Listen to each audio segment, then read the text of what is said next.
Most people don't leave Colorado because they hate it. They leave Colorado because they misunderstood it. And today we're unpacking all of the reasons why people leave Colorado only a couple years after moving here and how you can avoid the same costly mistake. Hi everyone, my name is Taylor Ratliff and I am a realtor here in Colorado, and this is Moving to Colorado. This channel serves as your complete guide for all things relocating to this lovely state. And again, I'm a real estate agent, so if you have any questions on how to move here, if you want help relocating, make sure that you reach out. I'll put all my information on the screen, and then make sure that you like, subscribe, and hit that bell so that you can stay in tune every single time that we post another video. All right, let's get into the video. All right, avoiding costly mistakes and making sure that you're not moving somewhere that you shouldn't be moving to is likely why you are sticking around for this video.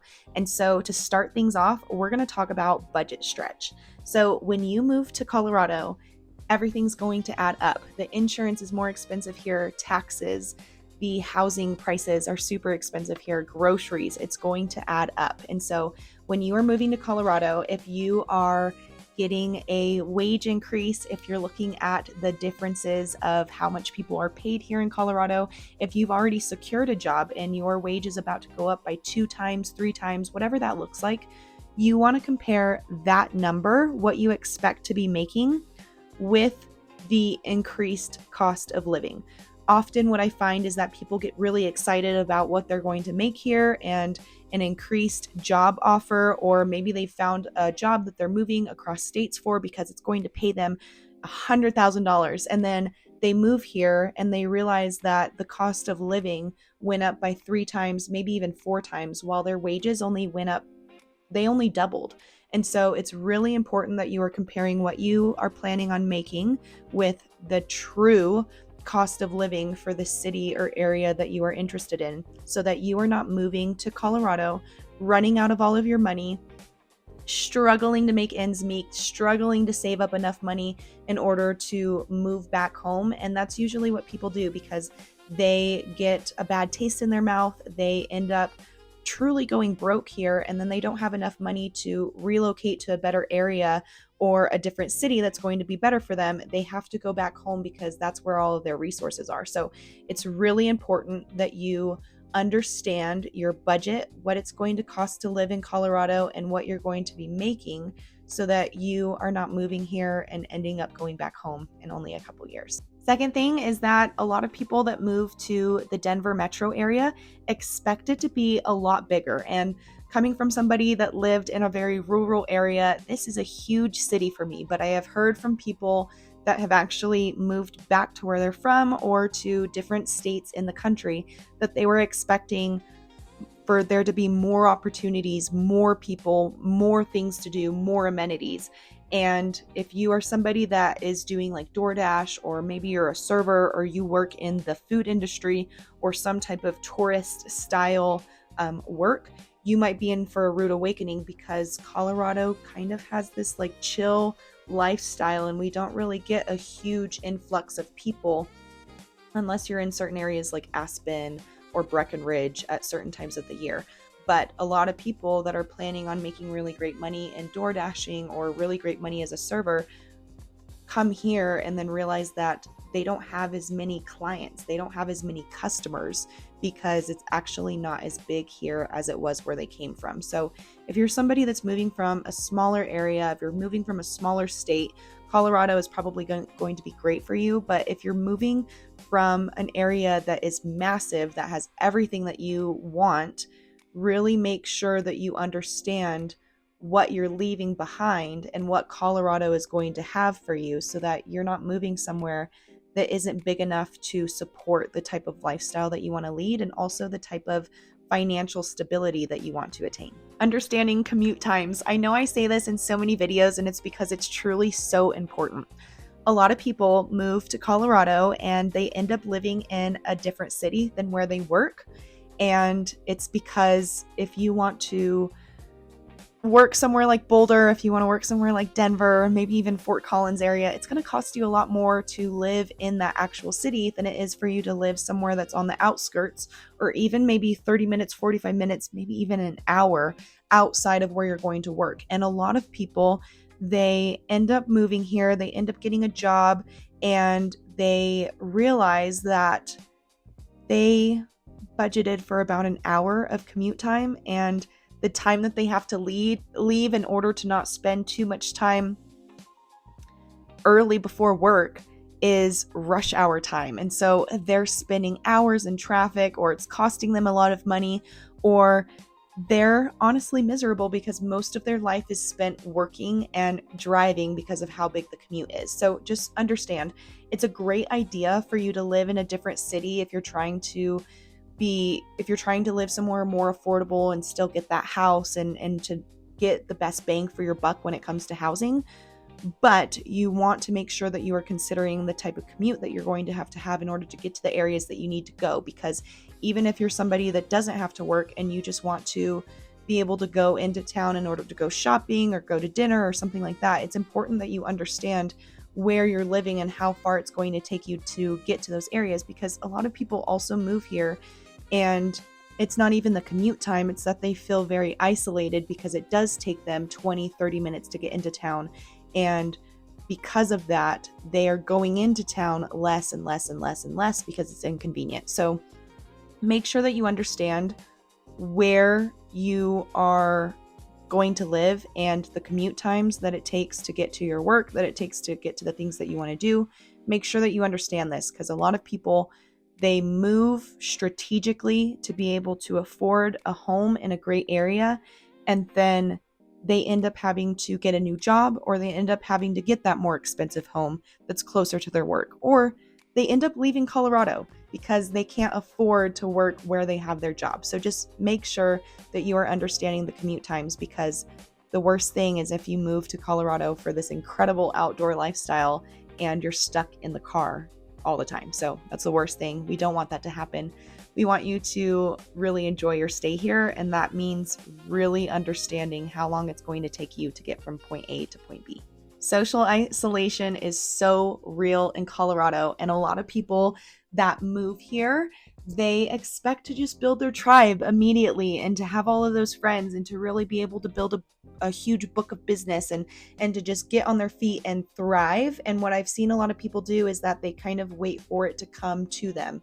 That's not how Colorado is. People are not going to lend a hand out to you first. You really have to ask first, and you have to show up, and you have to get in the room with the people that you're trying to grow with. And you really have to be intentional on building your community, because if you are not, you will have no community.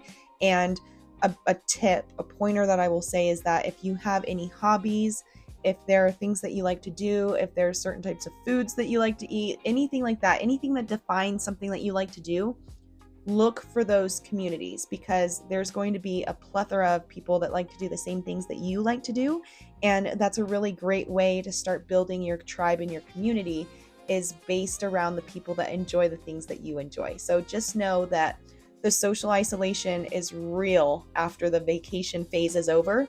And the way that you can get out of this, and the way that you can continue to feel like you're constantly on vacation and you're a tourist in this incredible area, is if you are reaching out and being intentional about building your tribe, because it will get lonely. You will feel isolated, even if you're coming with family or your boyfriend, girlfriend, wife, whatever that looks like.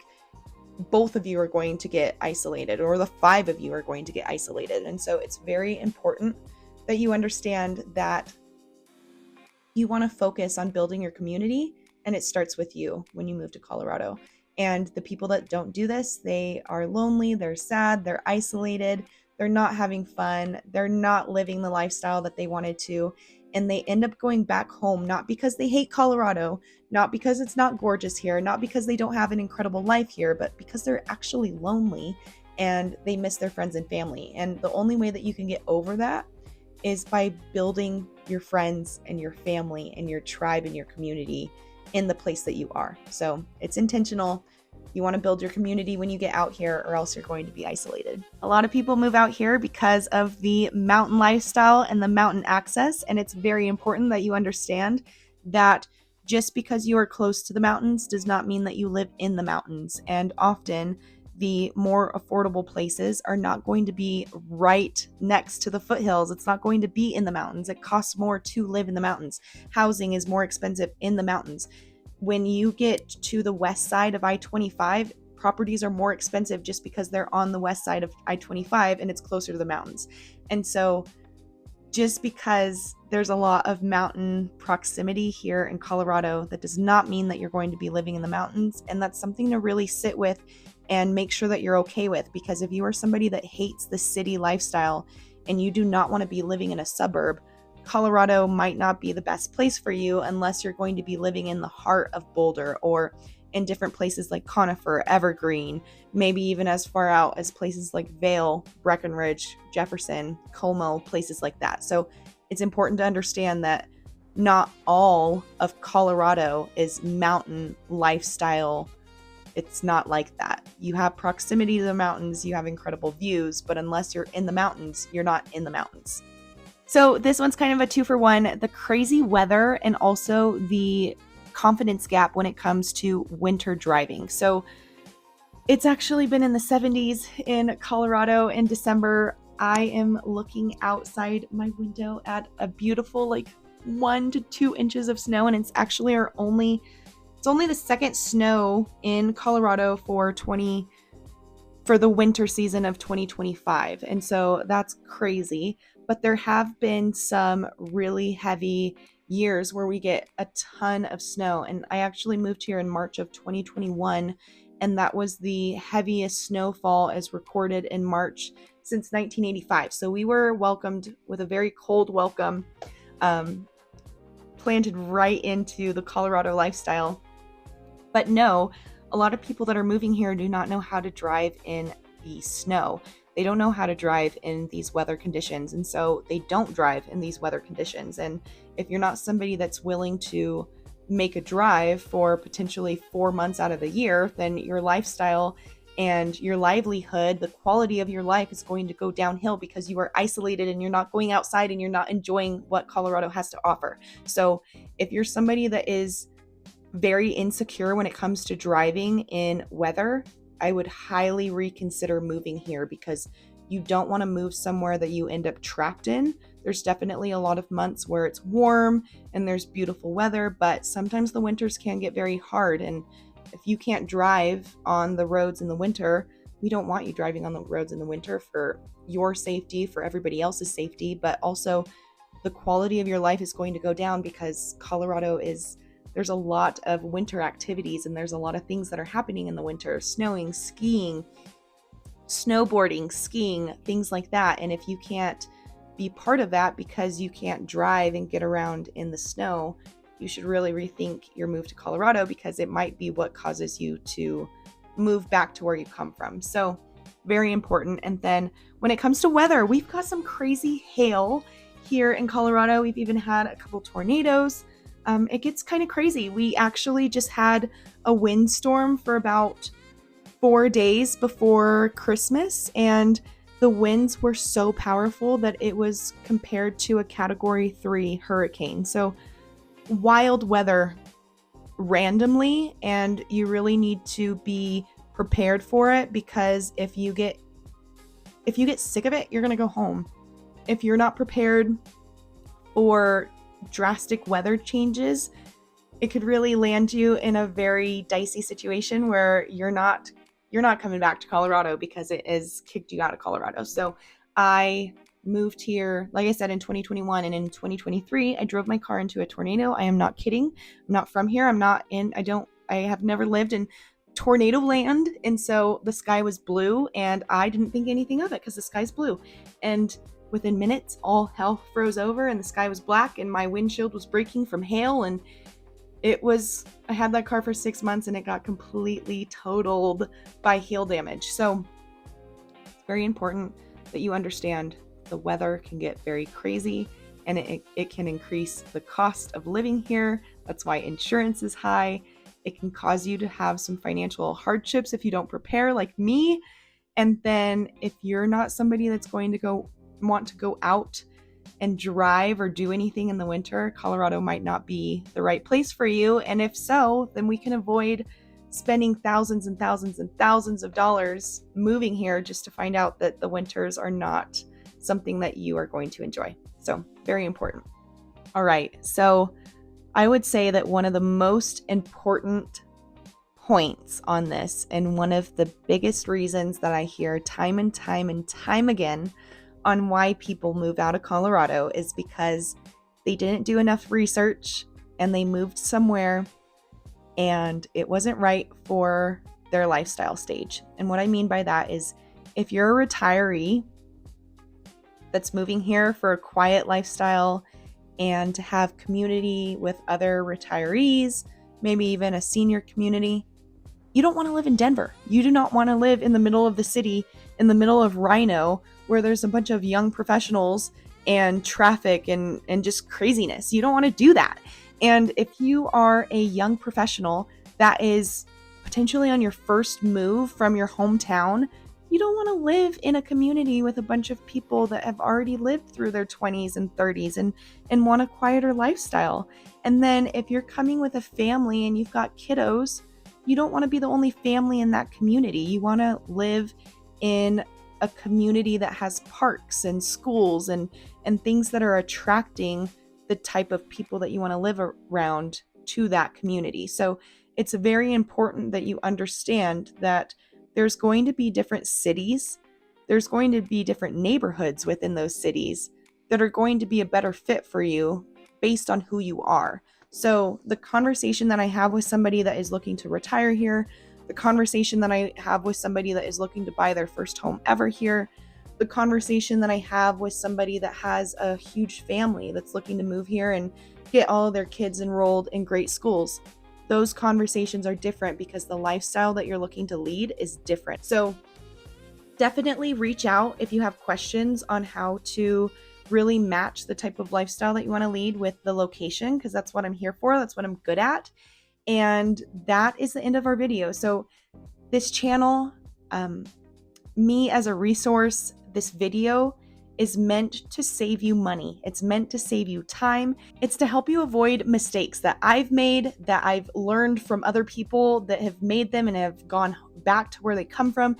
This channel and this video, me as a resource, is meant to help you. And so make sure that you reach out. All of my information is on the screen. And then again, like, subscribe, hit that bell, and share this video. If you have somebody that is thinking about moving to Colorado and you're doing this together, or you just want different insight and different perspectives, share this video, have a conversation about it. Leave me a comment below on where you are thinking about moving. And if you have any questions, I'm definitely here to help, happy to help. And I can't wait to help you get moved here to Colorado in 2026. And until the next video, bye.